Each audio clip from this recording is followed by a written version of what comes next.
L'outil sélection flèche noire est l'un des outils les plus utilisés dans Illustrator. Il se situe tout en haut à gauche dans la palette des outils. Cet outil va vous permettre de sélectionner quel est l'objet ou le tracé que vous voulez sélectionner. Par exemple, si je clique ici sur cet objet, je vais faire apparaître un cadre de sélection autour de cet objet. Ce cadre de sélection possède des poignées. Ces poignées vont me permettre de transformer soit la hauteur, soit la largeur de l'élément. Et si je viens sur l'un des 4 coins d'angle, eh bien à ce moment-là, vous allez voir le curseur se transformer en petite flèche arrondie qui va me permettre d'effectuer une rotation sur ma sélection. Si vous désirez désélectionner, eh bien il vous suffit de cliquer n'importe où sur le plan de travail. Si vous voulez par contre sélectionner plusieurs éléments, eh bien je vais tout simplement faire soit un cliquer maintenu glisser sur mes éléments, soit, autre possibilité, je peux faire un cliquer et ensuite venir à l'aide de la touche Shift enfoncée sur les autres objets que je veux sélectionner.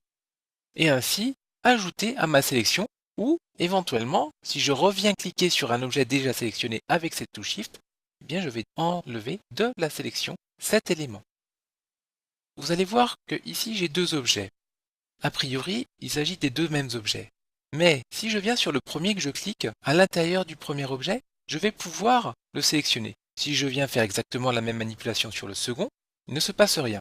Alors là, c'est un petit cas particulier. Donc pour vous l'expliquer, je vais afficher le damier de transparence et on va comprendre que sur le premier objet, il y avait comme attribut de fond un fond blanc et sur le deuxième, rien du tout. Et en fait, lorsque je clique sur le premier objet, j'ai une matière, si vous voulez. Un pixel qui me permet de prélever cette sélection, donc cet objet. Alors que ici, je n'arrive à rien prélever. Alors, sur ce type d'objet, soit vous cliquez sur le contour, à ce moment-là, vous avez un petit point qui vous indique que vous êtes bien sur un objet, un tracé, soit vous allez faire un cliquer-glisser. Auquel cas, l'objet sera bien sélectionné. Lorsque vous manipulez des objets, il y a également deux raccourcis que l'on utilise très fréquemment.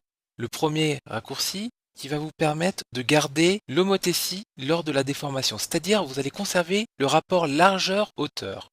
Donc pour ce faire, il vous suffira d'appuyer sur la touche Shift en venant dans l'une des poignées d'angle, cliquer, glisser. Et à ce moment-là, vous maintenez bien la proportion largeur-hauteur. Si je fais cette manipulation sans Shift enfoncé, vous allez voir que malheureusement, je vais déformer mon objet de façon non homothétique.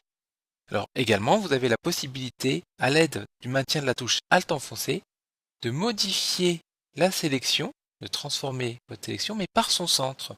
Donc après, rien ne vous empêche de cumuler, c'est-à-dire d'appuyer à la fois sur Alt et sur Shift pour réduire ou transformer l'objet par le centre, mais tout en gardant l'homothétie. Dans certains cas, lorsque vous allez déformer une sélection, voilà, je fais 2-3 petites manipulations, eh bien sachez que vous avez la possibilité de réinitialiser ce cadre de sélection. Pour cela, il faudra aller dans le menu Objet, Transformation, et puis réinitialiser le cadre de sélection. À ce moment-là, vous allez voir que le cadre de sélection se remet perpendiculaire à la page et vous permet d'opérer de nouvelles transformations. Je vais revenir un petit peu en arrière et vous montrer également que ici, en fait, j'ai deux objets qui viennent se masquer. Un premier objet qui vient masquer un deuxième objet. Et bien, désormais, depuis la CS5, nous avons la possibilité de sélectionner les objets cachés derrière en appuyant sur la touche Commande. À ce moment-là, vous voyez que ça fait apparaître l'outil sélection directe flèche blanche. Et donc, si vous cliquez une première fois et une deuxième fois, vous avez l'icône qui se transforme et qui va vous permettre de sélectionner en profondeur les objets derrière. Donc ici, j'avais deux objets, ça fonctionne très bien. Si je superpose ces deux objets ici, donc là j'ai bien trois objets, et bien à l'aide de la touche commande, je vais bien pouvoir sélectionner par des clics successifs les objets qui se trouvent les uns derrière les autres, comme ceci. Enfin, dans certains cas un petit peu particuliers ou un petit peu complexes, il est préférable d'utiliser le mode d'affichage tracé afin de visualiser tous les tracés et de venir sélectionner directement le contour. Ici, il s'agit d'un groupe, c'est-à-dire que si je clique sur un contour, je sélectionne directement l'intégralité du contenu. Alors que si je clique sur un tracé ici non groupé, je vais sélectionner simplement l'objet. Je vais repasser en mode d'affichage normal. vous faire remarquer que de temps en temps, il est préférable d'aller dans le menu affichage et demander en fait à masquer ces fameux contours de sélection afin de mieux visualiser le rendu final de l'illustration ou de la création en cours.